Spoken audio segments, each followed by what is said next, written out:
Je suis Élodie, amoureuse de la vie et de ses voyages. Dans ce podcast, je vous partage mes réflexions, mes apprentissages sur la vie et sur le monde. Je vous partage mes expériences et vous transmets ma vision du monde. Si ce podcast vous plaît ou si vous pensez qu'il pourrait être utile à quelqu'un d'autre, n'hésitez pas à le partager.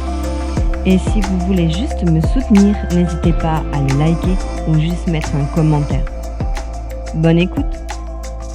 Nouvel épisode de Hello dans le monde. Aujourd'hui, je vous parle du couple. Alors, on va commencer une mini-série où je vous ferai des mini-épisodes autour du sujet du couple, comme vous me l'aviez demandé. Alors, c'est quoi le couple? Pour commencer cette série, je voulais revenir sur le principe du couple et en quoi il est si important. Avant tout, il est essentiel de comprendre quelques notions que je dirais fondamentales.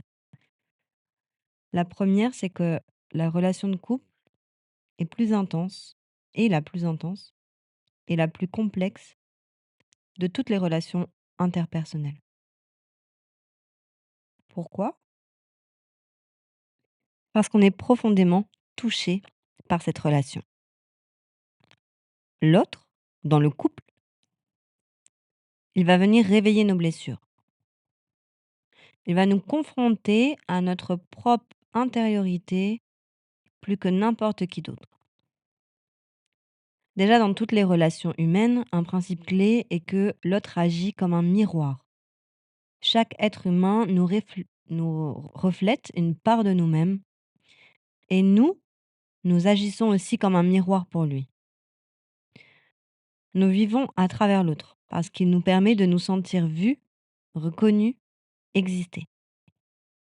L'autre nous renvoie donc notre lumière, mais aussi notre ombre. Vous voyez ce moment au début d'une histoire d'amour où l'on se sent invincible, léger, prêt à tout. Ce sentiment d'euphorie, c'est simplement l'autre qui nous renvoie notre propre lumière. Mais comme tout est dualité, il finira aussi par nous renvoyer nos parts d'ombre. Parfois, même celles qu'on refuse de reconnaître. C'est là que vous comprendrez toute l'importance du couple. Vivre ensemble, chaque jour, pousse chacun à se découvrir soi-même et à découvrir vraiment l'autre. Ce que j'ai découvert dans mes relations, c'est que mes blessures parlaient à ma place. Elles dictaient ma vie, elles dictaient un peu toutes les décisions que je vais prendre et donc elles dictaient aussi mes relations. Par peur de perdre l'autre ou d'être seule, je me contentais de peu, pas grand-chose. Je demandais rien et je m'écoutais pas. Je mettais de côté mes désirs, mes besoins, parfois même mes rêves. Je m'adaptais à l'autre, à son planning, ses envies, ses projets et je me convainquais intérieurement que ça allait marcher. Vraiment. Mais je suis une grande rêveuse. Je suis aussi ambitieuse au point de tout faire pour réaliser mes rêves. Alors au bout d'un moment, j'étouffe. Plus rien ne me convient et donc l'autre il comprend pas. Et du jour au lendemain, je peux tout quitter. De l'extérieur, on voyait une femme triste qui donne tout et un homme en retrait qui prend sans vraiment rendre. Les gens me donnaient raison, me comprenaient et on entrait dans un schéma où l'autre devenait coupable de mon mal-être. Alors commençaient les reproches. J'ai tout fait pour toi et toi, tu ne fais rien pour moi. Mais vous savez quoi? C'est totalement faux. Je suis 100% responsable et l'autre l'est aussi. Ma responsabilité, c'est de ne pas m'être donné assez d'amour, de ne pas avoir écouté mes besoins avant de me donner corps et âme à l'autre. Ma responsabilité, c'est d'avoir projeté mes envies, mes rêves, mes désirs sur l'autre, en attendant qu'il réponde à ma place. C'est ça le problème.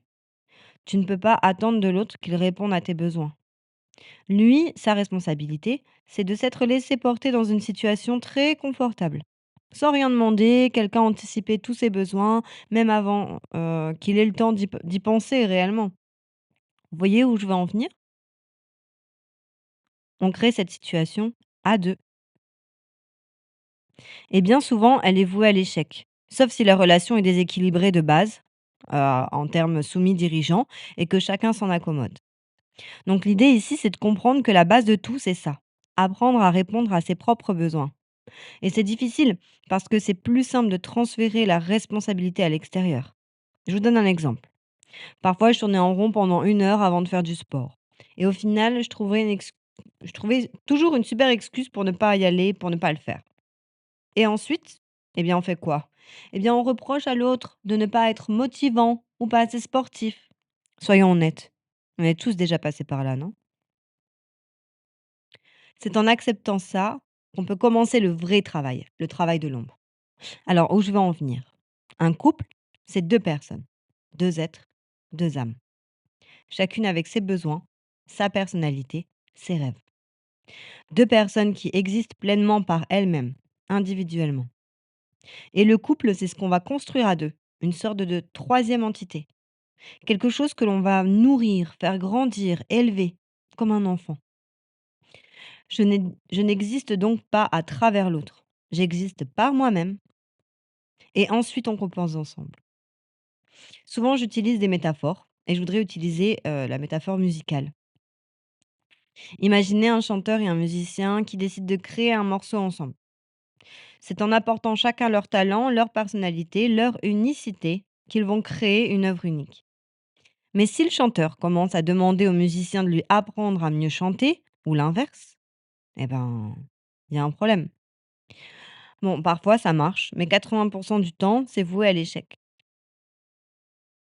C'est en étant chacun entier qu'on peut composer les plus belles musiques, sans diminuer l'autre, sans s'éteindre soi-même.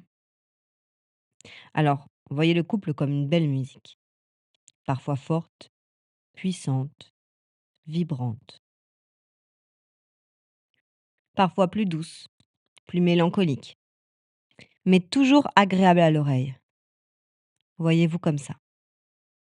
C'est le premier conseil que je peux vous donner pour construire une relation saine, alignée avec qui vous êtes et qui vous élève plus haut que vous ne l'imaginiez.